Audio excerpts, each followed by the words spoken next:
Sportsbook at CAC Sports Bar in Casino, Arizona. Your home for uncensored sports betting opinions, analysis, and advice. The guys have you covered for all the games. Now, take the points on Fox Sports 910 and the iHeartRadio app. Good Saturday morning. Welcome in. Mike Grose, Jackson Groff coming to you live today from Casino, Arizona. We're at the CAZ Sports Bar. They got our stage chairs set up for us, and we're looking straight across the sports bar at the Sportsbook. And TVs are fired up. Lots of college football on today. And Jackson, people streaming it in. Got a line at the window. We even had a line at the kiosk this morning while we were getting set up. So come on out, CAZ Sports Bar. Hang out with us. We're here till 1 o'clock. And have some lunch, have some breakfast. Have a breakfast Sammy. Oh, you got the breakfast Sammy already. I ate before, and my stomach actually hurts from the eggs Benedict I had before, which might be a sign poor planning on your part, man. I need to stay to the breakfast sandwich every single Saturday. That's on me. You're a former collegiate athlete, intercollegiate, whatever the word is. You played college football. What is one of the biggest things in college football that you do? You have a plan. You stay on a schedule. And you blew it on Saturday, so that's all on you. Yeah, don't blame the eggs Benedict. I pulled a Kelvin Beachum, when Kelvin Beachum didn't eat popcorn that one day, and he had some appendicitis issues and stuff like that. So, yeah, I did that. That's my fault. Next week, I'll definitely indulge myself. There you go. And if you're planning ahead, who doesn't? If you're planning ahead, next Saturday is the Saturday after Thanksgiving. So you know how that rolls. We're here in beautiful Arizona. You got family coming in from Chicago or Cleveland or watching the weather today. If they're coming from Buffalo, they might not be getting out. But nonetheless, you've got family coming from out of town. Thursday, you got the whole Thanksgiving dinner and all the celebration there. Friday, maybe you go shopping, maybe you watch some college football. By Saturday, you're getting tired of each other. So bring them out to CAZ Sports Bar. Hang out with us. We will be doing the show next Saturday from CAZ Sports Bar, 11 to 1. We'll be here. Bring the family from out of town. It's a beautiful location. Bring them to a sports bar. They can maybe they can't do this at their home state. We'd love to see you out here. So plan ahead next Saturday. Come on out and see us. Now here's my question: are you going to be decked out in Michigan gear? Because today is the rivalry game between Montana and Montana State. I'm wearing all Montana right now, but next week is the game. Yeah. Will you be repping Michigan next week or? No. You know what? I will position myself here at the sports bar, and it's going to be hard because of all the TVs that they have fired up and ready to go on a given Saturday. I'm going to have to angle my seat. You're going to have to move. I think Bauer's back next week. You guys are going to have to adjust because I will not look at the Michigan game. I can't. I cannot watch it while we're on air. I will not be focused. So, no, I can't do it. I can't do it. So the correct answer is I would like to, but no. So I will focus on the show. I remember a couple of years ago I was doing a show with Jeff Dean, and it wasn't even Michigan, Ohio State. It was Michigan and Indiana, and Michigan was not playing well. Must have been the Brady Hoke years or something. I don't know. But they were not playing well, and so what I did was screw the whole radio show up. Jeff's trying to carry on an intelligent conversation with me, and I'm not focused. I'm not paying attention, so I will not do that. I will not have ESPN up on the computer. I will somehow shield myself. Unless Michigan wins like they did last year, and then I'll become totally obnoxious. So one or the other. Well, yeah, the Michigan game next week starts at 10 a.m. I know Montana starts at 12. So like what you just said with Michigan, I'm going to do the same thing, not look at the score. Yeah. I'll look at the score during breaks because, take the points. We got to treat our audience. We got to treat the audience. We got folks up here. Speaking of Montana State, we don't talk a lot of FCS football, though we do have mad respect for the brand of football being played at that level. But it is a big game in the 406. That's the area code, isn't it? Yeah, the 406. I saw your hat, right? Yeah, okay. Yeah. But it's a big game. Set the stage. I mean, you were rolling in a little bit late here, which you got to excuse tardy today coming into the show because you were watching game day live from the great state of Montana. Well, it's not every day where Montana gets featured on College Game Day. It's the 99th different location that College Game Day has been to. So it was a special moment, watching it. Obviously, you wish it was in Missoula, Montana, where UM is, University of Montana. But the fact that a lot of people were out there, I know some friends that were there at 10 p.m. last night. Wow. Camped there throughout the night just to get a front row spot. Grizzly fans in this. Let me tell you, folks, 0 to -2 degree weather from 10 to 7, because the show started at 7. They were the first ones in line. Shout out Brady. He got his own little segment on the show as well, which, I mean, it's worth it. If you can get your own segment and get some TV time too, it's worth it too. But, I mean, this is everything. 121st meeting between these schools. It's more than even Oklahoma State, Oklahoma. It's more than even Michigan, Ohio State have faced each other. It has. Look it up. No, but it's not more. Like when you say more. I mean, I get it. They might have played more games. Well, that's what I meant. I meant more games, not like more, obviously, the altitude and the attention that the game gets, but I meant like they've played more games. Oh, and dudes with frozen mustaches on TV. That is true. That is crazy. I didn't watch the whole thing. How was Lee Corso? Like, how did that go? Like, so he looked better. He was there at the beginning, one time in the middle, and then at the end he picked Montana State. Unfortunately, he went with the crowd. It was his first time back. He didn't want to get booed. Pat McAfee was the only person that picked Montana, so how'd that go? Hard feelings. How'd that go? Oh, it was funny. He led him on, and then he came back with the Grizzlies, blah blah blah, and yeah. But long story short, that'll be a good game, ESPN Plus. But let's get into this opening line here, absolutely, because there's some big games on today. Some of these games that you look at and you say, oh, this team probably should win. There's some good possible upsets here. Right now, Illinois at 3, Michigan is 1. Illinois trying to fight back in the Big Ten West. They've lost 3 straight. They're currently on Michigan's 11-yard line, driving right now down 7 points. And I believe the spread, if I'm looking at this sheet here, Michigan is favored by 17.5. 17.5, 40.5 is the over-under. These show the sheets straight from the Sportsbook here at CAZ Sports Bar.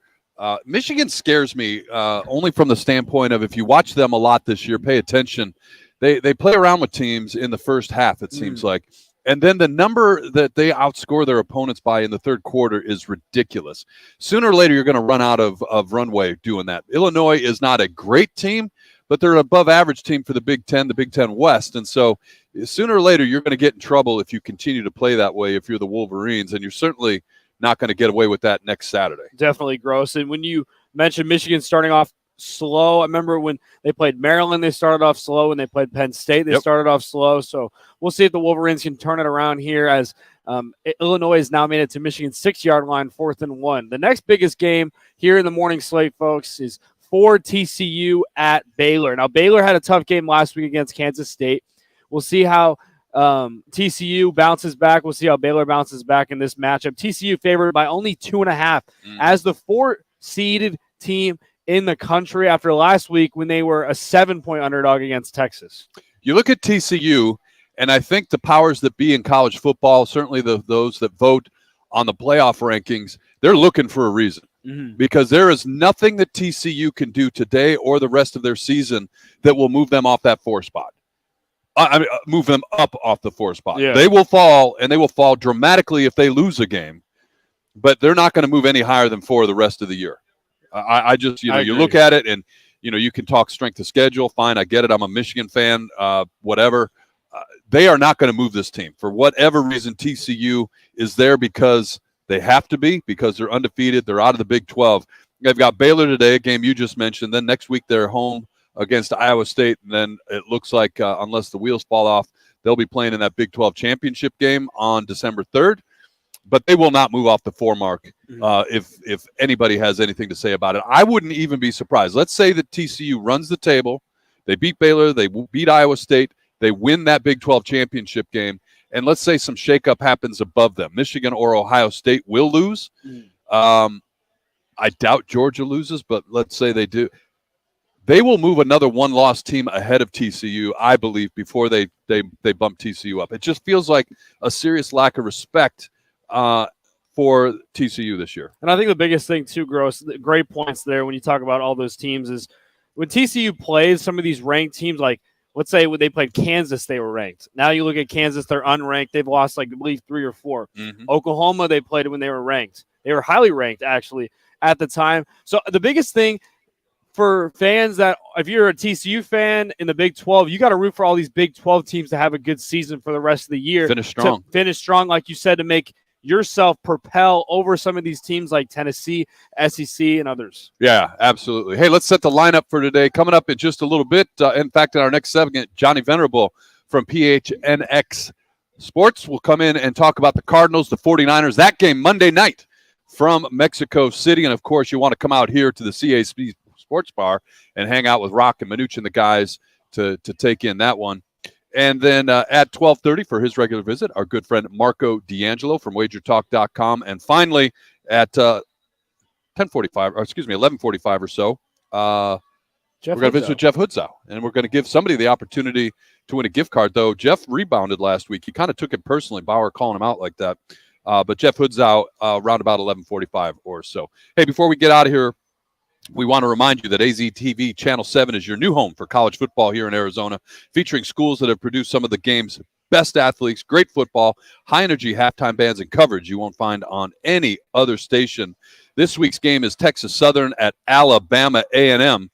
Texas Southern, Alabama A&M on AZTV Channel 7. We'll step aside here. Be right back from Casino, Arizona.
the points. Powered by the Sportsbook at CAC Sports You're live. in Casino, Arizona. Exclusively on Fox Sports 910. Look at the tower of onion rings over there. Why don't you ever tell me about that, man? You're always looking for food, huh, Grose? Hey, why not? CAZ Sports Bar. Come on out and see us. We're here till 1 o'clock. They'll take good care of you. Big screens fired up. Lots of college football action going on today. We're here till 1. They're here all weekend to take good care of you. And as we said, Monday Night Football here, the Cardinals and the 49ers from Mexico City. We'll break down what's happening here at the Sports Bar later on. But to talk to us about that now, from PHNX Cardinals, Johnny Venerable. Johnny, it's Mike Grose, Jackson Groff. How are you today? What's up, Johnny? What's up, Phil? Thanks for having me on. Hey, we appreciate you making time, and love getting you guys on from the team over there. We had Damian Anderson on a couple weeks ago, and Bo. You guys do such a great job covering the Cardinals every angle, and we're appreciative of the fact you could spare some time for us today. Johnny, Cardinals, they're headed to Mexico City, and it's interesting. They're playing up and kind of wear the mantle. You know, the team that first played these international games, and when the Cardinals and the 49ers played about a decade ago in Mexico City, they put on a great show. Let's hope they can do it again Monday night when they get together. Your thoughts, Cardinals, 49ers Part 2 from Mexico City. Yeah, it's a game before the year everybody's circled on their calendar to kind of be a tipping scale game in the NFC West. And right now, this is a matchup of second and third place teams with Seattle out in front. You know, what I will say is this. Vegas loves the 49ers. They're an 8-point favorite. And I think that's with or without Kyler Murray playing. Mm-hmm. But you look at the grand scheme of things for the San Francisco team. They've lost to the Broncos, the Falcons, the Bears. You know, they're top heavy with talent. But this is a team that the Cardinals have had their way against 3 out of the last 4 matchups. They swept them last year, once with Colt McCoy. And so I think the Cardinals actually match up well with San Francisco. I expect it to be a competitive game. And I think if Kyler Murray finds a way to play through this hamstring injury and have a good performance on Monday night and get a victory, it could really steamhead this team into the second half of the season and get the ball rolling. Well, because I think there's a lot of doubt in that. Go ahead, gentlemen. No, I'm sorry, Johnny. I didn't mean to cut you off. But I think you're making a really good point there. As you look at that NFC West standings, the Cardinals, and it's been so hit or miss this year, 4-6. But you look up, and just as you said, San Francisco, for everything they've got talent-wise and expectations, they're only a game ahead of a game and a half technically against the Cardinals, and the Seahawks at 6-4. Yeah, it's been a nice run, but it wouldn't surprise me if the wheels fell off at some point. So this is a big game right now for the Cardinals if they have any hope in the last half of the season. They're banged up on their interior offensive line, but outside of that, guys, I mean, they have. We assume they're going to have their whole complement of offensive weaponry. Hollywood Brown, I expect to be activated off of injured reserve. He practiced all week. Look for him to be activated before Monday night. Obviously, DeAndre Hopkins has been a force since he's returned. Rondell Moore, you can make an argument, is playing the best football of his young career. And then you've got James Conner back into the fold being productive last week. So whether it's Colt McCoy, whether it's Kyler Murray, you should have your full complement of weaponry. And then on the defensive side, listen, this is a big stretch of games for Vance Joseph, who I would assume is going to be back with this team next year, assuming Cliff Kingsbury is back. But if he's not, does he get head coaching opportunities? Is he coaching for potential defensive coordinator opportunities with other teams? He could really make a statement going on a 7-game run here of quality defensive play. You've got some young players like Myjai Sanders, Zaven Collins coming into their own. Obviously, J.J. Watt is the heart and soul along with Budda Baker. So I think the public has written off this team. But, man, a statement went on Monday Night Football. I'd go as far as to say that it would secure Cliff Kingsbury, his future in Arizona for another year. I think if Cliff can go back-to-back McVay and Shanahan victories, one of which on national TV, that would go a long way for Michael Bidwell to say, we've got the right guy in charge. We've had some early season hiccups.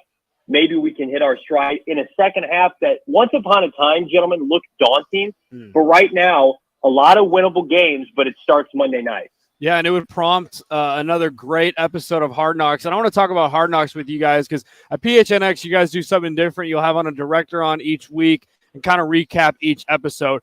What have you been most surprised by this Cardinals team while watching the Hard Knocks? Has there been something that's maybe alarmed you by Cliff Kingsbury or Kyler, anything differently, I guess, when you've watched this show, these first 2 episodes? Well, we're still waiting, right, for that quintessential, like, Kyler Murray insight into his personal life episode. I think we got that with Cliff Kingsbury. And listen, whether you love him or you hate him, like, Cliff is who he is, right? What you're seeing on camera is something that we've seen, those of us who have been around Cliff, each of the past 3+ years. I mean, he doesn't hide anything. And I do think the players respond to him, respect him. And if you need assurance of that, watch the game this past Sunday in LA. And then on the flip side, how the team resonated with Colt McCoy. We're waiting for that kind of other shoe to drop leadership aspect with Kyler Murray. And again, if they go out and play well in Mexico City and he leads them to a win, he'll be, the marquee star of that Wednesday episode. But I would say more than anything, Budda Baker, from a national perspective, if people didn't know who he was, he is probably the face of this franchise right now. He is somebody that I believe is on a Hall of Fame trajectory. Yep. And if the Cardinals had 53 other players, it's cliche to say, that had his heart, they'd be a Super Bowl contender every year. And so it just shows you how special number 3 is, how lucky this franchise is to have him. The fact that he went from essentially being potentially IR'd, missing multiple weeks, to playing a big role in the victory against the LA Rams. I think that's what's so frustrating for people who love Kyler Murray like myself. You want that to be your quarterback, right? You want that to be the voice in the locker room, the guy who's under center, the signal caller. And that right now is not who Kyler Murray is. He's an introvert, right? Sometimes he rubs people the wrong way, and he's taken a lot of shots nationally. I was hoping that this Hard Knock would be a showcase nationally and locally for Cliff and Kyler to kind of put out some of these fires. And so far, it hasn't happened yet. There's still time. It's got to start this week. That's a good point that you mentioned there about Colt McCoy's leadership versus K1. Because, I mean, being a former player myself in college, when you have a vocal quarterback, it makes a huge difference for that locker room. So that leads me to my next question. Leading to Monday's game against a good veteran 49ers team, would you rather see Colt McCoy out there or K1 against this Niners defense? I would like to see Kyler Murray because, we talked about it on our show, guys. Like, Josh Allen had a bad elbow. There was talk of him potentially getting Tommy John. He didn't practice for a whole week, and he came out and gutted out, not his best performance, but 4 full quarters in overtime against Minnesota.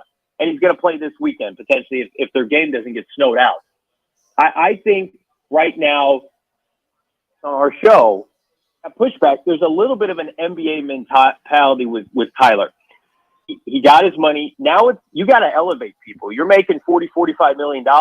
You can't go on this trajectory of missing multiple games a year and wearing down as the season goes on. Everybody is banged up. Everybody is hurt. Heck, Colt McCoy left last week's game with a knee.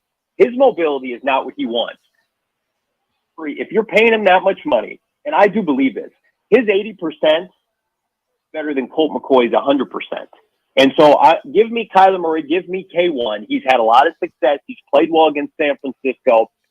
And again, what happens if Colt McCoy plays well Monday night and wins that game? Yep. Do they move off of him? Do they just say, Kyler, you rest through the bye? What if they beat the Chargers the following Sunday? This could snowball for Michael Bidwell, Steve Keim, and Cliff Kingsbury and company. And I still think Kyler Murray gives you the best chance to win. I'm not ready to move off of that. I think Colt is the ideal backup for all the reasons we talked about, but stretch it out over a 17-game season. We've seen how that played out in Washington and Cleveland. So K1 gives you the best chance. But, man, if Colt McCoy plays and they beat San Francisco, it's going to be hard for them to go back to Kyler Murray anytime soon. That's just my opinion. It's like the Cooper Rush, Dak Prescott situation over at the Cowboys, too. Kind of like that. Hey, we're visiting with Johnny Venerable talking Cardinals 49ers Monday night from Mexico City. Hey, Johnny, I want to go back to something that you brought up a little bit ago, and I couldn't agree with you more about this defense and what they're doing. Yeah, sure, they've had some lapses, and it hasn't been pretty, but this is a defense that's starting to make plays, and guys that were similar to what you said about the team, guys that were kind of under the microscope and taking a little bit of heat are starting to step up a little bit. And I'm thinking of Isaiah Simmons and Zaven Collins, and it seems like more and more every week when we watch these games, listen to these games, You're hearing those names called. They're making plays. Maybe it took a little bit longer than it should have, but this has got to be a sign of good things as far as Keim and the regime are concerned over there at Cardinals camp. Yeah, if you're Steve Keim, you're walking around with your chest puffed out because a lot of your draft picks are finally starting to blossom. And I've been critical of Vance Joseph's player development in the past. I don't think the Cardinals do a good job developing rookies early. And like in the case of somebody like Hassan Reddick, they waited too long, and he's playing his best football for other franchises. You can't continue to put yourself in a position where you don't know on a Collins or a Simmons until 3 or 4 years down the line. Why are the Cardinals the only team or one of the only teams that refuses to play young players? And now it's just a breath of fresh air. You mentioned those two guys. I'll throw Amaja Sanders out of Cincinnati, a third rounder, who is very productive now at outside linebacker, who should have been playing earlier. But, in the case of Simmons and Collins, I am hopeful Monday night is another coming out party. You drafted these two guys for matchups like this. San Francisco, a team that wants to be physical, run the football, a team that's got playmakers everywhere, specifically at tight end. You're seeing Collins and Isaiah Simmons in particular play with the most confidence they've ever had. There's no Jordan Hicks kind of breathing down their neck. And for me, it was just let's play them 90+% of the time, and good things will happen. It's a difficult position to transfer to. You got to call the defense. You have to know assignments. But this defense, to me, was always kind of the study to the offense this year. The Cardinals have spent $25+ million more on the offense. It was supposed to be an offensive team. And then you've got the defense, by and large, outperforming the offense. That's a coup to Vance Joseph. The secondary that was piecemealed together with free agent cornerbacks and uncertainty with guys like Marco Wilson. Antonio Hamilton is playing really good football. And then you've got Watt, who, listen, he's not the player he once was, but he leads the team in sacks. It's not a perfect unit, but man, does it give you everything that they have. And they have kept the Cardinals and their sputtering offense in more games than not. And I think now, if the Cardinals offense can just get right and get off the fast starts like we saw last year, this kind of defense, and we saw it during their, 7-8 game winning streak to begin 2021, is meant to play with a lead, is meant to pin their ears back. You see it with Zaven and Isaiah taking the ball away, explosive turnovers. They lead the NFL in defensive touchdowns. So I'm bullish on this unit just because, listen, I'm not expecting Cliff and Vance to lose their jobs at the end of the year, but if it does happen, the cupboard is not bare. They have a lot of talent now that is on the cusp of blossoming into really good players. Some great points there from Johnny Venerable, PHNX Cardinals. But he also does bets as well. And, Johnny, I got to ask, do you have any specific bets either in college football or NFL that you will be betting on this weekend that you like?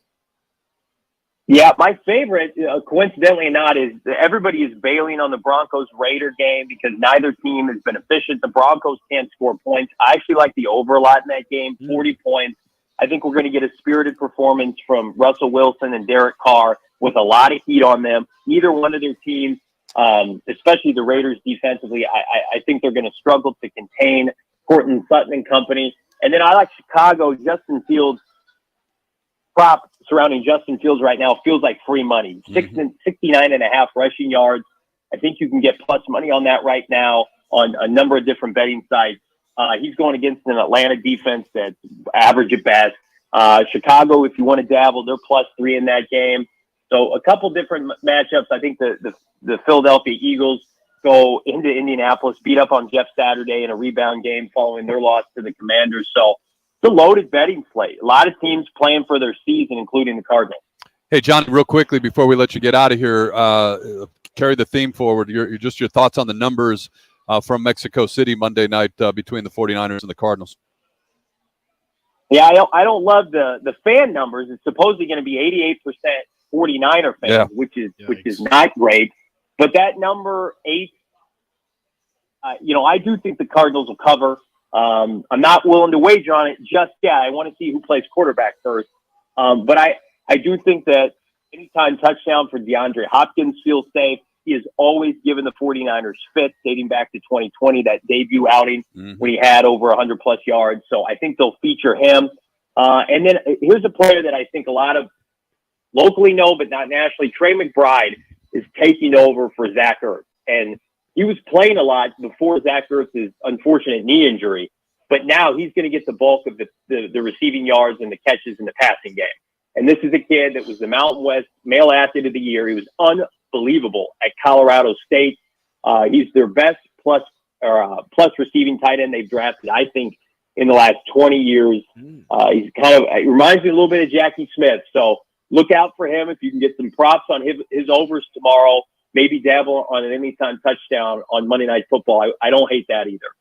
He's Johnny Venerable, does a great job with the team over there at PHNX Cardinals. Hey, Johnny, good stuff today. Really appreciate you joining us, and enjoy the game Monday night, okay? Thanks, John. Take care, gentlemen. You do the same. Johnny Venerable, good stuff. Appreciate him coming on. Everybody we've had from there. We've had John. I think this is Johnny's second visit with us. We had Bo, had Damian.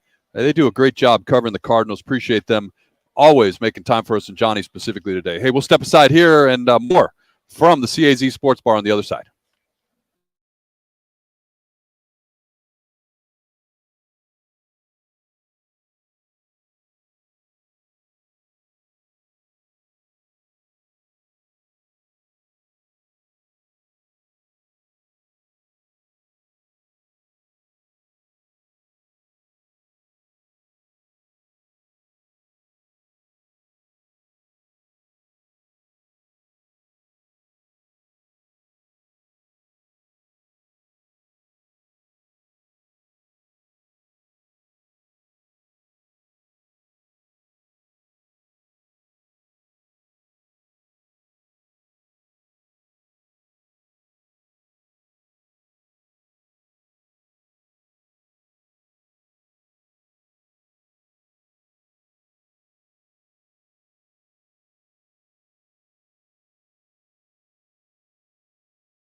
to Take the Points. Powered by the Sportsbook at CAC Sports Bar in Casino, Arizona. Exclusively on Fox Sports 910.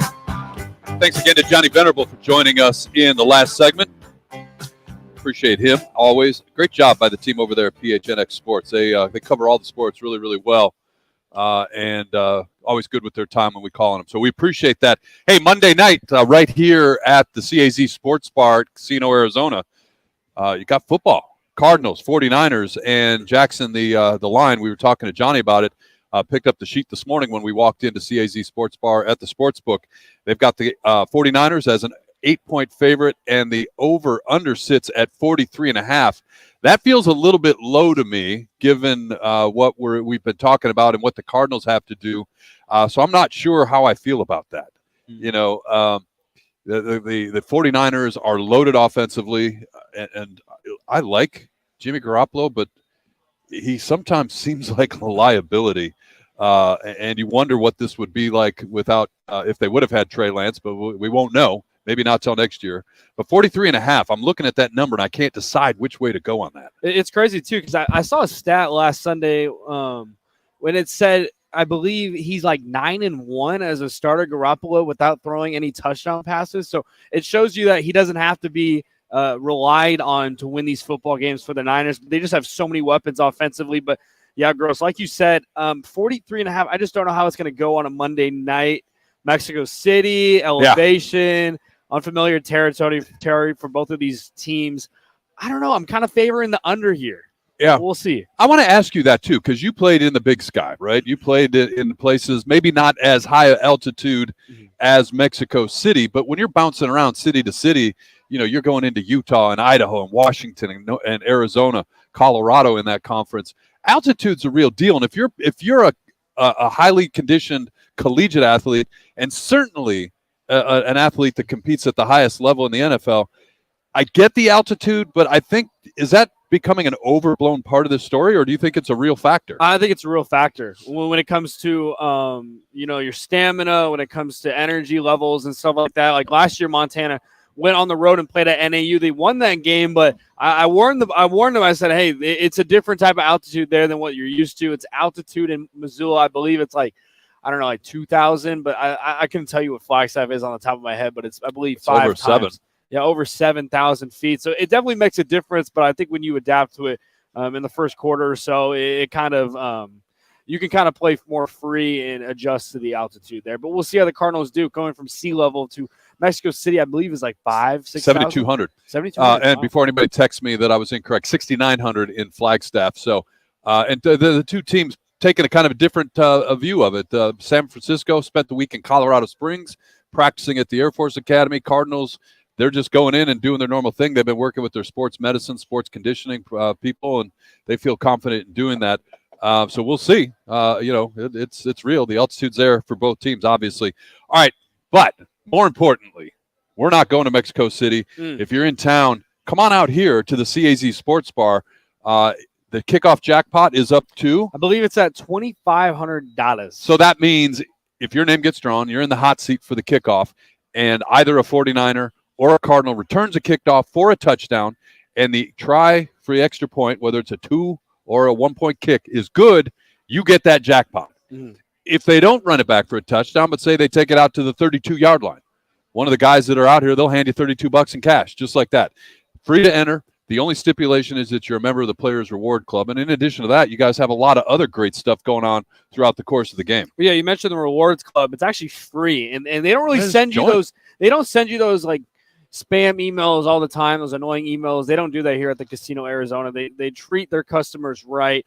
We got cornhole going on. We got propositions, football bingo. It all happens here at the CAZ Sports Bar every Monday night. So come on out. Say what's up. Me, Manuch, and intern Barney will be there this Monday. And they have every Monday night, they have a food special that's dedicated to the game. I haven't seen what it is for this Monday night, but I saw there was like cheese curds and something when the Packers were on. So the staff here comes up with something special that highlights the game, the teams that are played in the game. It'll be Why don't we do interesting. something for Mexico City? Yeah, Cardinals, 49ers, Mexico City. That's a good point. Maybe some chicken quesadillas or some enchiladas or burritos. Who knows? But their quesadillas are really good, and their Caesar salad is fire as well.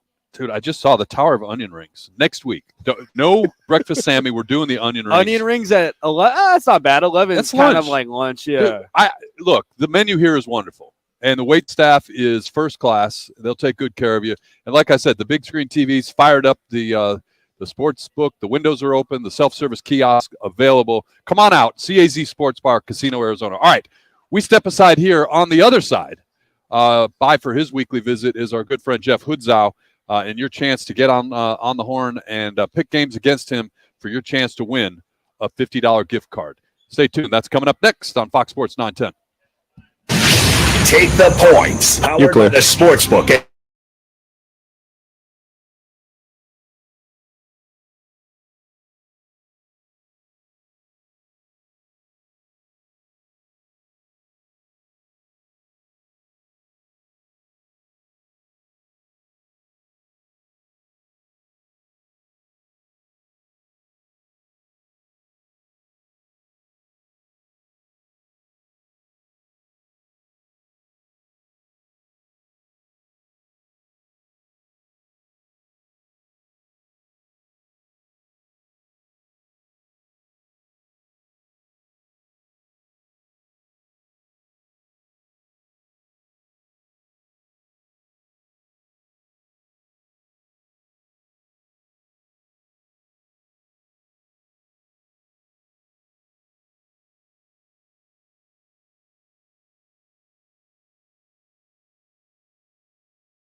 Casino Arizona, exclusively on Fox Sports 910. Here we go. It's that time of the week when we bring on Jeff Hoodzow, your chance to get online. If you can beat Jeff Hoodzow in his picks, you win a $50 gift card to Best Deal AZ. Jeff, before we do that, though, you might notice that Bauer is not with us today, and the suits in the corporate office reviewed last week's show and thought that he didn't treat you very well. One of our regular guests that comes on every week and thought Bauer was a little hard on you. So we put him in the timeout this week. So no Bauer this week to talk sports with you. You know, I appreciate that, boys. Bauer also not very good at responding to my text messages I sent him at 11 o'clock at night after a couple cocktails. So, you know what? We're team players on this side of the radio. Maybe not so much with Bauer. There we go. Hey, before we get to the picks, we'll remind everybody if they get online, their chance to win a $50 gift card if they beat you in your picks. But even beyond that, get to bestdealaz.com. Great specials. Black Friday, I know, is underway for you guys, and it is the holiday season. If you're looking for that kind of special gift in the electronic arena, you want to take care of a friend or family member, bestdealaz.com is the place to go. Right, Jeff? Yeah, we have all of our Black Friday deals posted. We're going to be so we're closed Thanksgiving Day because I'm not working Thanksgiving Day, and we're open 5 a.m. Black Friday. So we got a lot of doorbusters, 86-inch Samsungs for $9.99. We got wall mounts for $10. HDMI cables for $1. All kinds of deals. And then, if you beat me, you could, use some of that money to pay for all of it. But you're not going to beat me because I'm not losing anymore this year. I made a decision, Mike. There you go. Okay, you're on a win streak. You won last week, Jeff. Let's get into our 4 games here. We got 3 college and 1 NFL. The first one I want to talk about: 7 USC at 16 UCLA. UCLA underdog in this by 2.5 points. The over/under is 76.5. Jeff, who do you like in this? Man, it's so many points. I love USC partly because I like to listen to the same song on repeat, and I like chaos when it comes to my my college football playoff. So I want USC. I'm going to lay the points. I'll take USC. All righty. Other side of the Pac-12, 10 Utah at 12 Oregon. Now, Bo Nix is questionable. Game time decision for the Oregon Ducks here. Oregon is an underdog, 2 points. The over-under is 60. Who do you like in this one? The Utes and the Ducks. Wow, I didn't realize Bo Nix was questionable. All right, we're making an audible at the line. We're reading the defensive package. We're switching to Utah. Okay, to Utah. Okay. Unless we have another update in the next minute. Hey, I got you. I got to tell you that beforehand because I don't want you to pick Oregon and then the questionable quarterback comes in. We got to make it a fair slate for everyone here. So I love it. Utah -2 was a selection there, and then this one, Jeff. Now this one is special to my heart. FCS College Game Day was there. 12 Montana at 3 Montana State. Montana State favored 1.5 here. Who do you like between the Grizz and the Bobcats? You know what? One of my favorite places to go in the United States is Missoula, Montana. I love it. I would live there. But for the last 5 years, Montana State has won. Give me Montana State. Oh, never mind. I don't like this guy, I guess. Okay, I see what he did there. He kind of reeled me in. Kind of reeled me in, set me up, and then he just let me down, man. But it's all good. All right. Last game, NFL 49ers at Cardinals. Cardinals 8-point underdog in Mexico City. Over under 43.5. And I just sold a TV. I don't want to say the guy's name, but he may or may not be a running back in the Cardinals that just got a bunch of TVs from us. If you look at our Facebook page, you'll see who I mean. Ooh. I want the 49ers. I think they're going to blow them out. Give me the 49ers laying the 8. He's Jeff Hoodzow. Check out the website, bestdealaz.com. He joins us every Saturday, makes his picks, and if you're online and you beat him, you get a $50 gift card from Best Deal AZ, and then all our winners are entered in, and somebody's going to win a 75-inch 4K smart TV when it's all said and done. Jeff, again, accept our apologies for the way you were treated a week ago, and always enjoy our visits with you, and we'll talk to you again next Saturday. Boys, have a fantastic Thanksgiving. We'll do. Enjoy yeah, same to you, Jeff. Jeff Hoodzow, bestdealaz.com. Check it out. They'll take good care of you. If you need a computer, a TV, what did he say? 80 something? He said 86. Where would I put an 86-inch TV? I don't even know. Maybe a I'd have to garage or a have basement. to rip out some bookcases or something like that to make room for it. But bestdealaz.com. All right, coming up in hour number 2, by for his weekly visit is our good friend Marco D'Angelo from wagertalk.com. He'll pick a college game and a pro game, and he comes by, like I said, every Saturday at 12:30. Also want to pick his brains on a couple things. International games, does that factor into the way they look at games? And then that Buffalo-Cleveland game, getting moved out of Buffalo because of weather into the friendly confines of Ford Field in Detroit. How does that influence the way they look at a game like that when it's moved at the last minute? So lots of stuff to get into with Marco. And if we don't cover it all, get to his website, wagertalk.com. Also, we special guest in hour number 2. Our technical producer Ryan's going to jump on in the second segment, and it's a real thing. Apparently, this whole World Cup. Oh yeah, it's a big not the deal. football that you played, but the football that the rest of the world plays. And there's a sheet here at Casino Arizona at the Sportsbook. You can wager right here at CAZ Sports Bar on the World Cup, and we'll have Ryan walk us through some of the things we should look for as we get ready to watch a sporting event's going to pretty much dominate the sports coverage worldwide for the next month or so. So look forward to that in the next hour. He's Jackson Groff. I'm Mike Grose. Mike Bauer has the week off today, or this week. He'll be back next Saturday. And again, we are doing a show this Saturday after Thanksgiving. Make plans to come out and see us. Bring the family members that are visiting from out of town. Get a break from them. Bring them to the casino. Casino Arizona, Loop 101 in McKelv's. We'll step aside. Hour number 2 right around the corner.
time for Arizona's only local sports gambling radio show.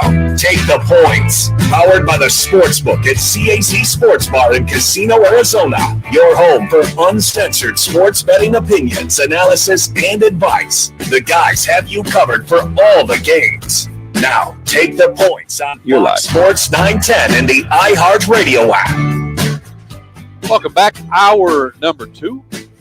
Mike Grose, Jackson Groff, taking up to 1 o'clock today here on Fox Sports 910 in beautiful Phoenix, Arizona. We're out at the CAZ Sports Bar, Casino, Arizona. Loop 101 in McKellips on the east side. If you're out and about, stop by, say hello, have some lunch, grab a drink, and check out all the great football action on the big screens all around CAZ Sports Bar. They've got staff at the Sportsbook there to take care of you. If you're self-sufficient in that regard, self-service kiosks on the other side of the Sportsbook for your wagering pleasure. And I forgot to mention through all this, it's November, and you just heard the weather from our good friend Corey McCloskey at the top of the hour. It's gorgeous. And they've got the patio set up outside with TVs outside, I might add. So if you want to get out in the fresh air, enjoy some lunch, watch the games, CAZ Sports Bar, Casino, Arizona, Loop 101 in McKellips. We're here till 1. They're here all the time to take good care of you. All right, let's do this, Jackson. It's been a minute since we've checked the scoreboard quickly. There's not a lot of great action early. A couple of games we're keeping an eye on, and then we'll look ahead to maybe some of the bigger games later on today. Yeah, like you mentioned in the first hour, Gross, there's not a lot of attractive games when you look at the schedule, but there's a lot of potential upset games, with Navy currently up 17-14 against 20 UCF. Michigan, number 3 Michigan, is up 7-3 against an unranked Illinois team. TCU, looking to keep their undefeated season alive and their college football playoffs alive as well. Currently tied 14-14, 10-29 in the third quarter. And those are basically the only top games that are going on right now. In the later slate, like we mentioned earlier, USC, UCLA, we'll talk about later with Marco D'Angelo, Utah, Oregon as well. Yeah, I think top 25 matchups featuring teams head-to-head, that's pretty much it. And this is a slow week because it looks like it's kind of the week that the SEC either takes a bye if you're in that conference, or you play the money games that they typically play this time of year. Look, I get it. I understand how college football works, right? You know, money games are a fact of life, and really, I don't mind it, you know, because some of these schools pay for their entire athletic department when they go for their year when they go play at Mississippi State or at Alabama. So I get it. I just don't like them in November. I agree. You know, if you're going to do it, I get it, and God bless you, but do it in the early part of the season. Get it out of the way.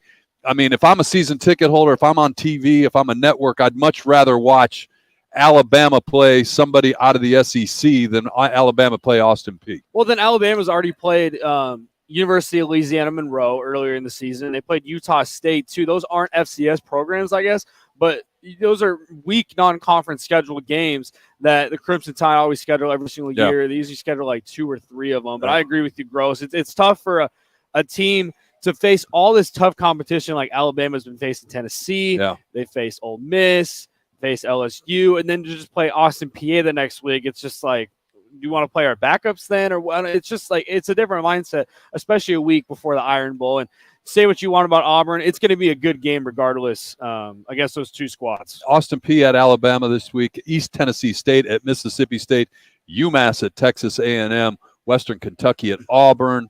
You got New Mexico State at Missouri and UAB at LSU. And we know of kids that have left Arizona and gone to play at New Mexico State. And it's one of the tougher places to be a football player at the collegiate level because they're an independent. And so when you're an independent, it's tough to schedule anyways. And when you're a lower level Division I playing that schedule, it's absolutely brutal. This year, their road games, usually a team will play 1 road game for money. They played at Minnesota, at Wisconsin, and now today they're at Missouri. 3 games against Power 5 teams for New Mexico State. I'm sorry, but when you sign up to play football at New Mexico State, they might as well let you know right up front that you are the athletic department's ATM, that you're going out to make money for this athletic department. Now, to their credit, they're 4-5 this year. This is a team that struggles to win games every year, so they are 4-5. So I give them that, but still, this is a tough tough road to hoe for New Mexico State and a lot of Arizona kids on that roster. Yeah, most definitely. When you play it against those top schools, yeah, it's a cool experience. Take the photos before and enjoy the moment of the atmosphere, the stadium. But to lose badly like they've been against these top tier opponents, it's not worth the money, in my opinion. Maybe this year they're just doing this to kind of just build up money, and next year they'll schedule teams that they can beat, maybe make a bowl game in the future. Yeah, maybe.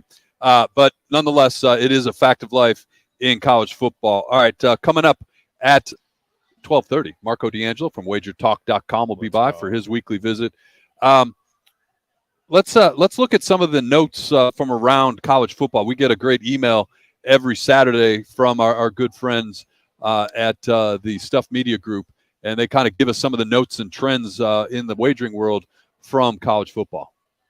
Yeah, so the college football-wise, the top 3 most wagered favorites currently is Tennessee minus 22.5.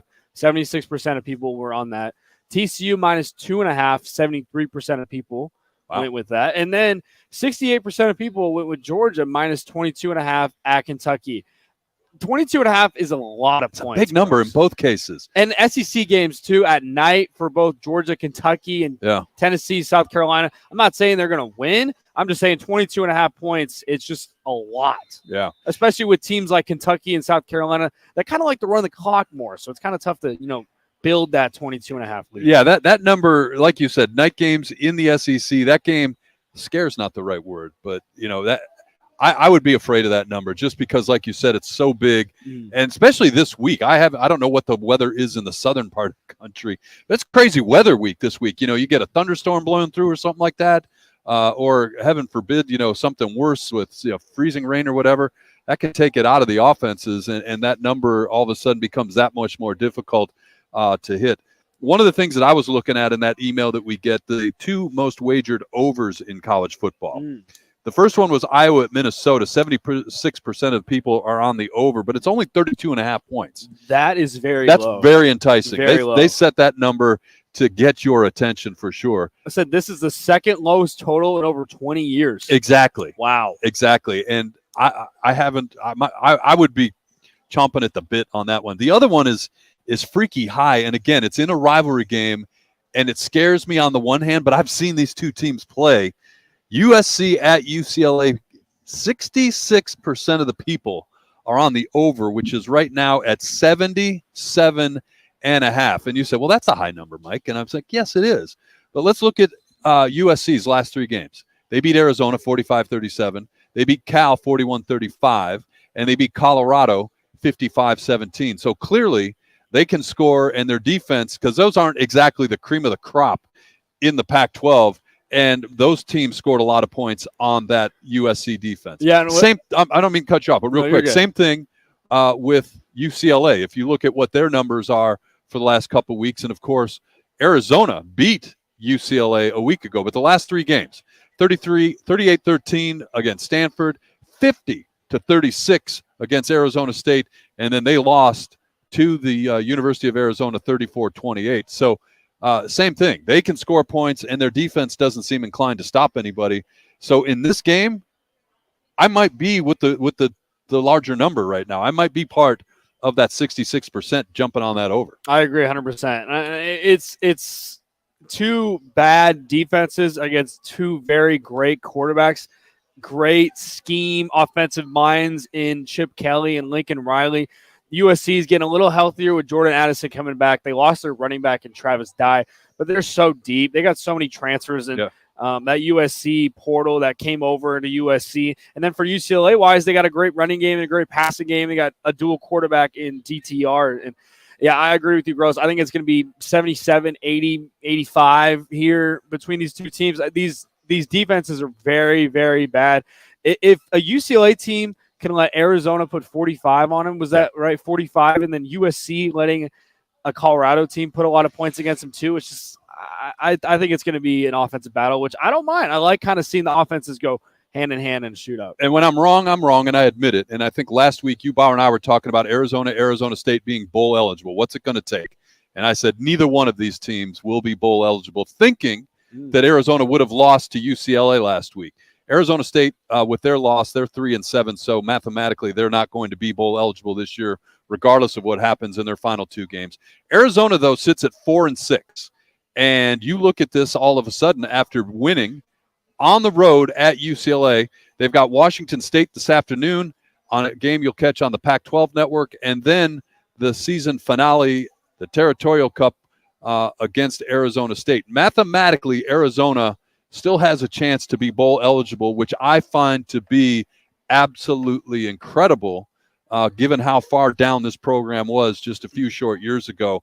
So we'll see. Tough matchup against Washington State, but you got to like your chances at home, and you got to think you got a dose of confidence after beating USC last Saturday in the Rose Bowl. I wonder if they go 1-1. All right, if they're 5-7. But the people that make these bowl games, the committee that assigns these teams, kind of plays in a factor of their strength of schedule. Maybe being lost to Oregon, Washington, USC, and Utah. Maybe they can slip into a nice little bowl game there. I'd love to see Arizona continuing to play on. I just think their offense is so dynamic. They got a lot of young pieces. Watch out for Arizona next year. I don't know what the over-under is for next year. They obviously haven't released it yet for their wins, but I'm predicting the over because I think Arizona is going to be a dark horse next year. And if they don't make it to a bowl game for whatever reason, they're going to go back and kick themselves. The game they lost, their first Pac-12 game of the year, when they went to Berkeley and lost to a really, really average Cal Bears team. That will be the game they look at and kick themselves to say, you know what, this is why we didn't make a bowl game. But to your point, it's a young team. And maybe it's a teachable moment for Coach and his staff to say, all right, guys, this is why you don't take anybody for granted when you line up every Saturday in college football. All right, we'll step aside here. Still to come this hour, Marco D'Angelo at 12:30. But on the other side, we're going to take a quick peek, and we're going to get educated on the World Cup. That's coming up next on Fox Sports 910. Take the point. You guys are clear. Sports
Alabama A&M this afternoon on AZTV, Channel 7 right here in the Valley. All right.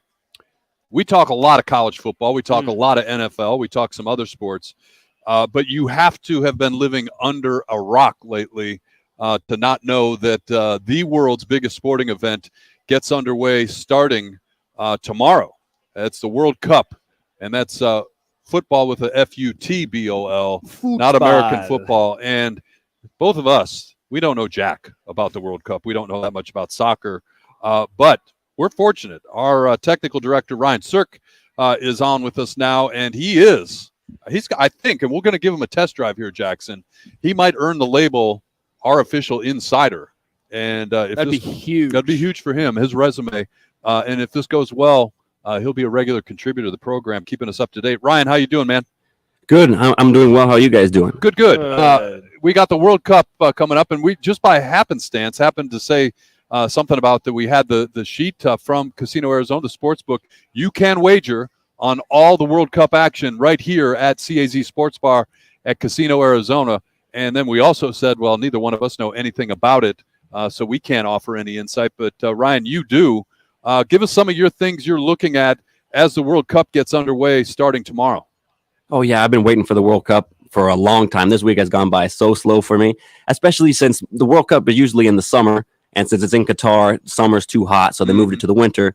So I've had to wait even longer for it. But just some of the things I'm looking out for, obviously, being in the United States, I'm rooting for the U.S. However, they don't really have much of a chance. They have an outside chance, I would say, but I don't have any hope really for them to win the whole World Cup. But I do have some good hope that they will advance out of the group stage. So in their group, they have England, which is they're ranked number 5 in the world. So England will probably go through with the U.S. So 2 teams go through from each group. There's 8 total groups, so 32 teams, narrows down to 16, and then it's a knockout stage. So number 5, England is in their group. USA is ranked 16th. So second best team in the group, you could say. However, Wales is ranked 19th and Iran is ranked 20th. So there's the 4 teams in the group.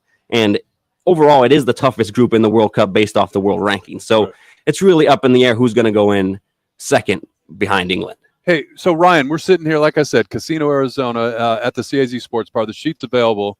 So you mentioned U.S. They're in that group with Wales. That's their opening round draw. So I look at this, and just like any other sport, you've got a spread. Which I look at this one. It says half a goal favorite for the U.S. So you can wager on that. Which the thing that's weird for me though, Ryan, is that you can actually wager on a draw. You can wager on a draw in the World Cup. Yes, you can. So the plus and minus, so the spread, if you take a team plus 5.5, plus 0.5, it means that it will cover the tie as well. I did not know that. I did not know that either. This is all right. This is great information here. And now, Ryan, you mentioned that this game is in Qatar, and you said, I believe, that it's never the host team has never lost the opening game. Kind of talk to me about that. Yes, that is correct. So the host team has never lost the first game of the World Cup. They have tied, but they have never lost in, I don't know how many World Cups there's been, over 20 World Cups. However, Qatar is the weakest host ever as well, based off the world rankings. They're ranked 50th. However, they are going up against Ecuador, who is 44th in the world. So if they are going to win a game, it will be the first one. And Ecuador is a very defensive team, so I like the under 2.5 goals in that game because Qatar is not really good and Ecuador is really just good at defending. So I could see definitely under 2.5 goals in that one. All right. So the other thing I got to ask you is looking at the sheet here at CAZ Sports Bar on all these games that are, matches that are going to be played. The goal total, I don't see anything over 2.5. And again, I don't even know the answer to this question, but I'll ask it anyways. Is it out of the? I mean, do you ever see something higher than 2.5 when they're putting these lines out, or is that kind of like a double-digit line in the NFL? That's pretty much the double-digit line. I mean, most teams won't win by more than 2 goals, especially in the World Cup when a lot of the teams are really closely matched up. However, there are some games that end 5-0, 4-0, but it's really rare to go over 2.5. Maybe 3.5 is as far as I would go. Right. But other than that, 2.5 is pretty much the standard. All right, we're just about out of time, Ryan. Real quick though, opening round action coming up. Tell everybody what you're doing as you get ready to watch these games. Yeah. So as I mentioned, I'm taking Qatar versus Ecuador under 2.5 goals, and I'm also taking Qatar to either win or tie. That's also a little special that you can do. And then I'm taking USA to beat Wales, and that's all I have for USA and the opening games for the World Cup. All right, Ryan, let's go. Very cool. All right, we're gonna mark this down, and this was your audition. And if it goes well for you, we'll have you back here in the future, giving our listeners a breakdown of the World Cup. And again, if you're out and about, you can stop by CAZ Sports Bar here at Casino, Arizona. Go check them out at the Sportsbook. They've got 3 pages of odds for the upcoming World Cup action. Ryan, good stuff. We appreciate it. All right, we're going to step aside here. On the other side, we head up to Las Vegas, and we talk to our good friend Marco D'Angelo, not about football World Cup style, but NFL and NCAA football. That's coming up next right here on Fox Sports 910.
Who should you stay away from? Take the points, powered by CAZ Sports Bar's resident handicapper. Marco D'Angelo of WagerTalk.com joins us now on Fox Sports 910. You're live. Each and every week at this time, we head up to Las Vegas and welcome to the program our good friend, regular contributor, Marco D'Angelo from WagerTalk.com. Marco, Mike, and Jackson down in Phoenix. How are you on this beautiful Saturday afternoon?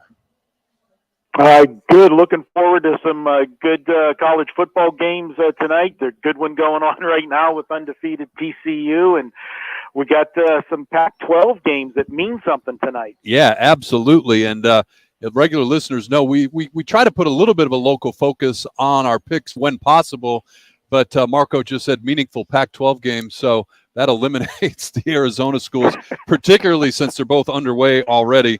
But there is a big game tonight at the Rose Bowl, and there is an Arizona angle in that the Arizona Wildcats do what they sometimes do every year, where they knock off a ranked team and maybe put a crimp in their postseason plans.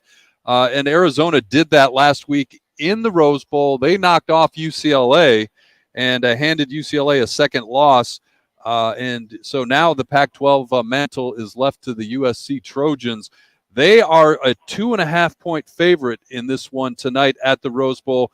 But the number that caught our eye, and we were talking about this earlier, Marco, neither one of these teams like defense at all. The over-under on this game is 76.5 points, which is a huge number. Your thoughts on tonight's game at the Rose Bowl? Well, I'll tell you what, I hope the guy that runs the scoreboard got a good night's sleep. Yeah. He is going to be busy in this one. Defense is going to take the day off, that's for sure. And this is the first time for Lincoln Riley that he gets to, taste this rivalry. Anytime you go to, a new school, you know who that rival is and you know what you need to do. But I'll tell you what, we look at it, all the pressure's on USC because they are the only team in the Pac-12 that has a chance to crash the party. And the party we're talking about is obviously the national championship playoff picture. They would need to win this game, win the Pac-12 championship game, and then need help with somebody losing. I look at this game, and honestly, USC, they're only a 2-point conversion away from an undefeated season. If you remember, their lone loss came when Utah rolled the dice. They could have kicked the extra point and went to overtime at the end of the game, but instead they went for the 2-point conversion and the win on their home field and got it. So that is the only blemish on USC's record. Last week, the only thing I could say for UCLA is they got caught looking ahead in that loss to Arizona. And we talk about that so much in college football, teams coming off big games, looking ahead to big games. This is the season for UCLA. They want to play spoiler to their rival. Now, I really like UCLA in this game, and the only thing that's keeping me from really liking them even more is the revenge factor from last year. When you have a rivalry game and you beat your rival the year before 62-33, they're going to remember that. You laid up 62 points on them. So USC definitely has that motivational edge. But, as I said, all the pressure's on them. UCLA can gamble, and we know Chip Kelly likes to gamble. There's going to be spots in this game where maybe it's a 4th and 3. Instead of punting, they're going to go for it because they've got nothing to lose. They're already bowl eligible. They can't win the Pac-12. Look for them to get the job done tonight. I look at this USC defense, and what scares me is 3 of the last 4 weeks. Now, last week they held Colorado in check, but everybody holds Colorado in check, 17 points. The 3 games prior to that, they gave up 35 to California, 37 to Arizona, and 43 to Utah. What I see with this USC team, and we saw it so often with the Oklahoma teams, is they score too quick. And what that does is put their defense back out on the field, so the defense is playing too many downs and they start to wear out. I like UCLA. Going to be a shootout. Team with the ball last wins. I've got UCLA winning this one, and I think the winning team will definitely be in the 40s in this game, so that would be a lean to the over as well. All right. leaning towards UCLA, and the points there is Marco D'Angelo. Let's shift to the NFL side. The local team, the Arizona Cardinals, play on Monday night against the 49ers at Mexico City. 49ers getting 8 on this one, favored 8. The over-under on this one is 43.5 is what we have here currently. Marco, what do you like in this matchup? 8 points is a lot. 8 points is a lot when you look at this game, and we know the history of Kingsbury as an underdog. Since he's been at Arizona, 22-11-1 against the spread as an underdog. So that's hard to ignore, but there are other things that we got to look at in this game. And the big problem and the big question mark is the health of the Arizona Cardinals. They are banged up. We know Kyler Murray, nursing the hamstring. We know what he means with his mobility. He is practiced limited this week. Looks like he's going to be able to go, but how effective will he be? And you're going against the defense that is one of the best in the NFL. San Francisco's number 4 defensively at points per game. They're allowing just 18.1 points per game. Against yards per play, another important measuring tool, they're number 3 at just 5.0 yards per play. That doesn't bode well for an Arizona offense that has struggled at times this year. And Arizona comes in as the 30th ranked offense at yards per play, also at 5.0. So you're going against the weakness, against the strength. That's not a good sign for Arizona. Now, as you said, laying 8 points in a division game seems dangerous, especially since Arizona has had San Francisco's number. Since 2015, Arizona is 11-3 straight up against the 49ers. For whatever reason, they just match up well. They play the 49ers tough. You're playing on a neutral field. Getting 8 points seems like a lot. But if Murray's not 100% and they can't get this offense going, San Francisco could end up running the football down their throat with Christian McCaffrey and company. I lean to San Francisco, but I'm not going to lay those 8 points. What I am going to look at is I'm going to look at the total. And I'm going to trust this 49er defense to keep Arizona in check. And we've got a stat for you as far as the total goes. This year in division games, if you just blindly bet the unders, you would be right now 31-14 against the spread betting the unders in division games. And that converts to 69% against the spread, guys. That's kind of tough to ignore. I'm going to go ahead and look at this one. The 49ers have held 7 of 9 opponents to 19 points or less. One of the 2 that scored more than 19 points was Kansas City, and that was the game that the 49ers were all banged up in. So I'm going to go ahead, trust that defense, look for a low-scoring divisional game. And at 5-4, is San Francisco not the best 5-4 team you've ever seen in the NFL? It's amazing that they're only one game over 500. He's Marco D'Angelo. Follow him on Twitter at Marco in Vegas. And the website, as we always tell you, wagertalk.com. Marco, before we let you get out of here, we were talking earlier about the World Cup. And I don't know, there at Wager Talk, are you guys doing anything with that? I mean, it's the world's biggest sporting event, and a lot of people pay attention. They do, and soccer is not something that I follow, but we do have several guys that do follow it very closely, and we have videos involving the World Cup guys making selections, future bets on who's going to win the World Cup, so you can check that out. And as I always say, the best way to check it out is download our app, Wager Talk TV. Got everything in the palm of your hand, and you can watch all of the shows and get all of the free plays. We cover every sport, guys, and even with the NFL, we cover props, which are becoming more and more popular. Yep. And for you guys in Arizona, the states outside of Nevada have so many more prop options and betting options than we actually do here in Vegas. So you guys, you're pretty lucky. And I know a lot of my colleagues, they like to drive across the border just to get some of those props in Arizona. WagerTalk.com is the website. Bookmark it. And as Marco said, both Jackson and I, on our phones, we have the app for Wager Talk TV, and it's as good as Marco said. Follow Marco on Twitter at Marco in Vegas. And Marco, good stuff. Happy Thanksgiving to you and the family. And we'll talk to you again next week. All right. I'll try not to be in a turkey coma on Saturday. Good luck with that. All right.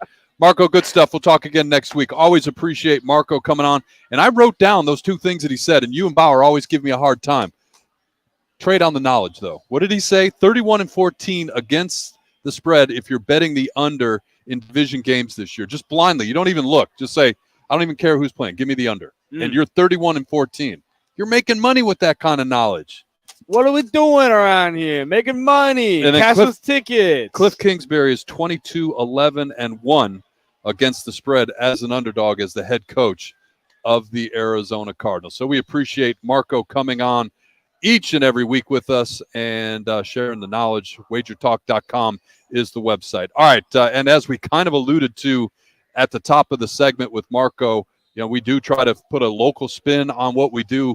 But unfortunately, the Arizona schools already kicked off by the time we had Marco on. So we got a quick update for you on both of those games.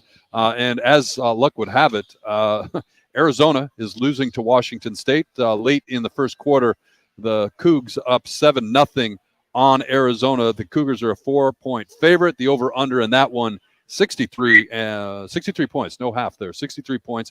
Meanwhile, in Tempe, they're a little bit started a half hour later. The result is the same, though. Oregon State leads Arizona State 7-0, 8.5 to go in the opening quarter there. That game went off with Oregon State as an 8-point favorite. The over-under in that one a little bit more modest at 54 points. So we'll keep an eye on that one throughout the course of the rest of our show and then give you an update on that. And like I said, I might have jinxed the Wildcats.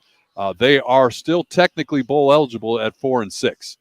Technically, yeah. Hopefully, the strength of schedule, strength of record will play into a factor here. But yeah, I'd love to see an Arizona school make it. That'd be awesome for the program. Yeah, it gives us something to talk about. And meanwhile, and we'll do more of this on the other side. But I just need to vent. End of the third quarter in Ann Arbor. Illinois leads Michigan 17-10. And they've got the ball currently. Illinois has the ball back as they move to the fourth quarter. So Michigan's third quarter magic that they rely on every week kind of dried up on them this afternoon. Ann Arbor 17-10. Illinois leads Michigan. Start of the fourth quarter right around the corner on that one. We'll step aside here. On the other side, we make our picks and wrap up today's show. Let's go. That's coming up on Fox Sports 910.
to Take the Points. Powered by the Sportsbook at CAC Sports Bar in Casino, Arizona. Exclusively on Fox Sports 910. Thanks again to Marco D'Angelo for joining us in our last segment. He joins us every Saturday at 12:30. Follow Marco on Twitter at Marco in Vegas and the website wagertalk.com. And we put this out on Twitter last week. We get a lot of questions, and none of us here are really experts. We like to think we are. We play them on the radio. But they've got a tab on their website called Sports Betting 101.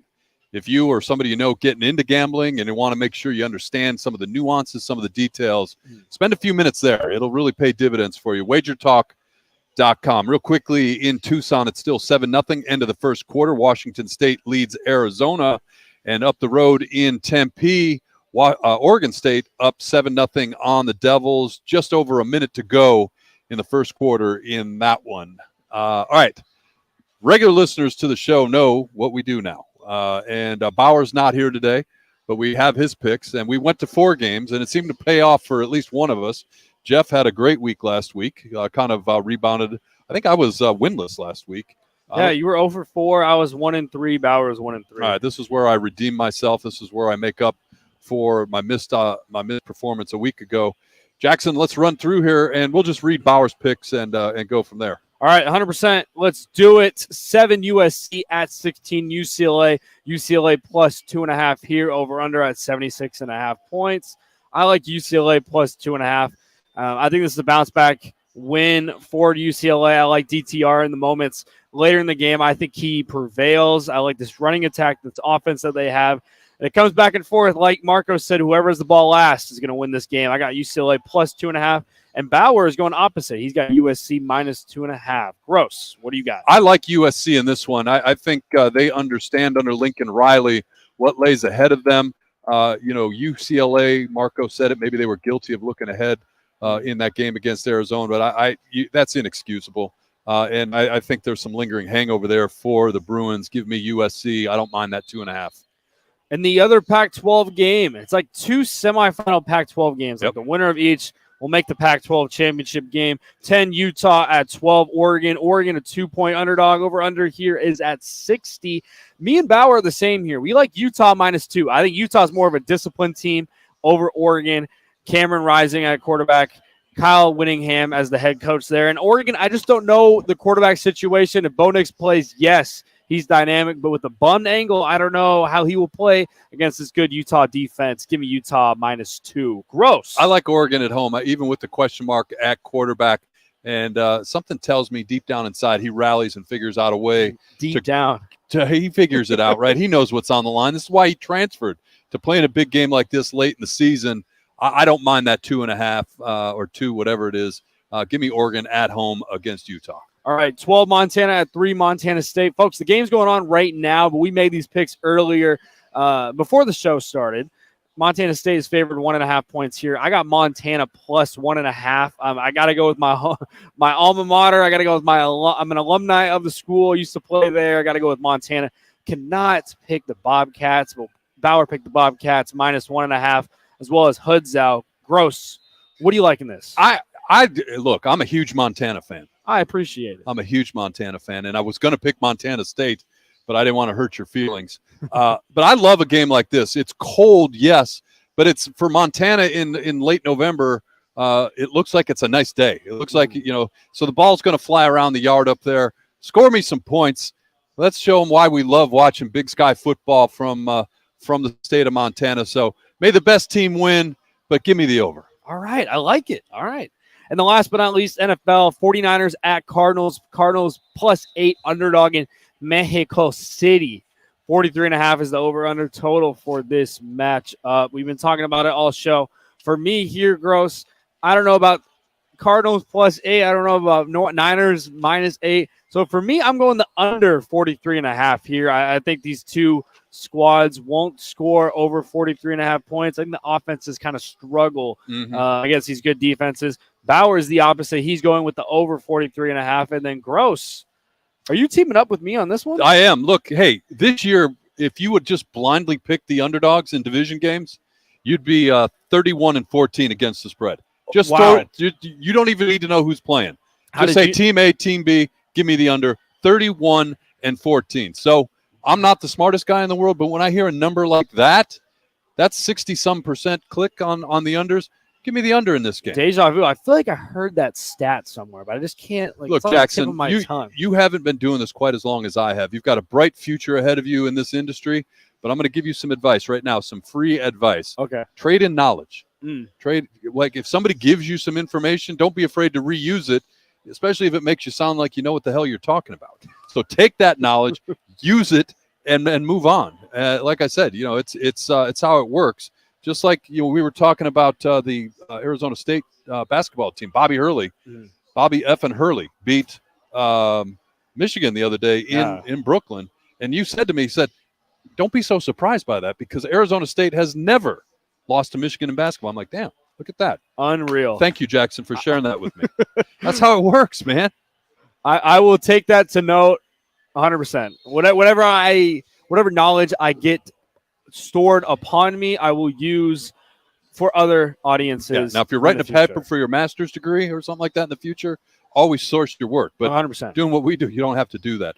All right, let's look at the scoreboard real quick before we get out of here. Illinois leads Michigan early in the fourth quarter, 17-13. Nail-biting time for the Wolverine faithful in Ann Arbor. Illinois with the ball.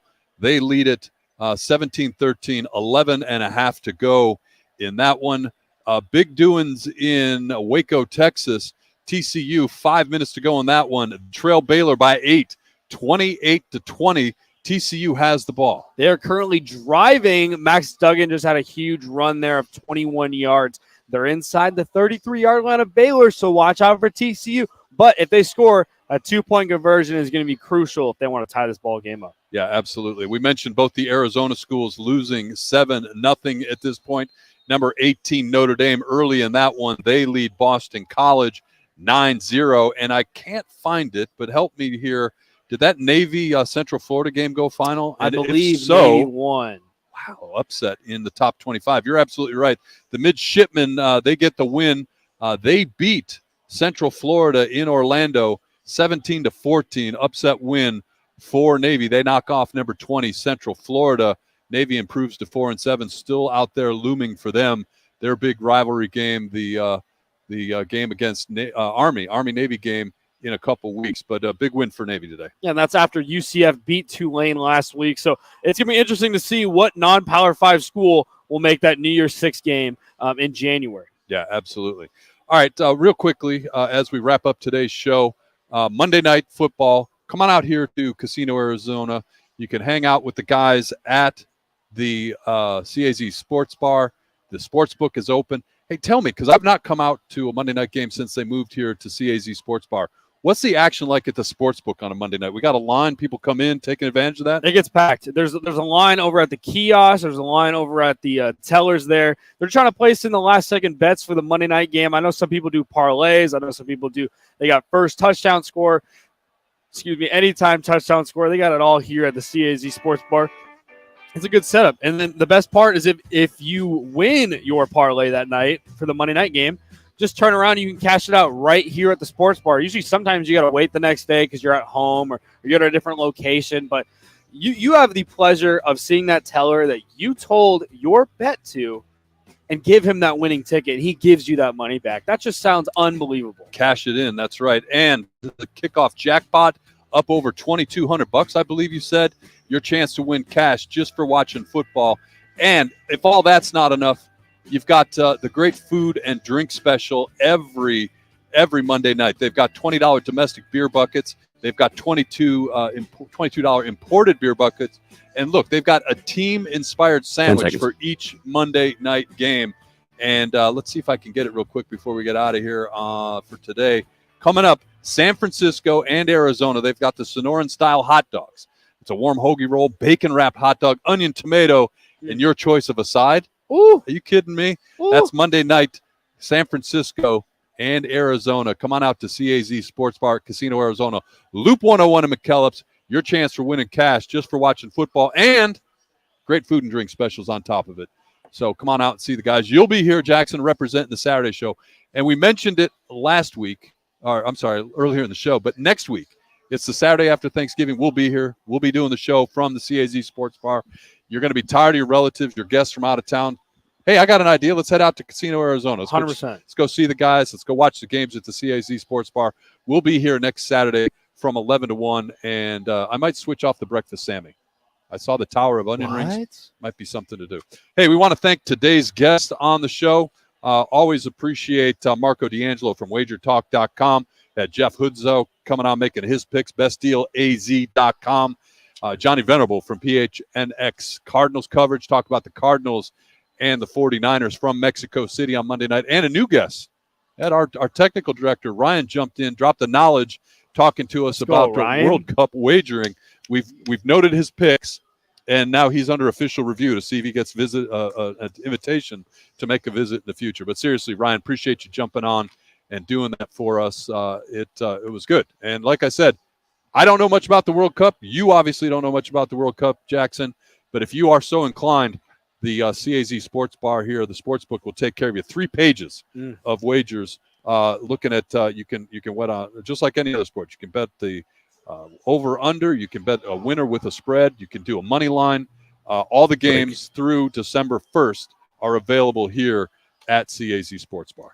Great show today. I had a good time as we get ready to get out of here, and remind you that Monday through Friday, 1 to 4 p.m. right here on the station, Rockin' Minuch with Jimmy B. The guys, your drive home, get you ready for the drive home every day, Monday through Friday, and you want to tune in for them. All right, we're going to step aside. That's it for the show. We'll see you next Saturday from CAZ Sports Bar at Casino, Arizona.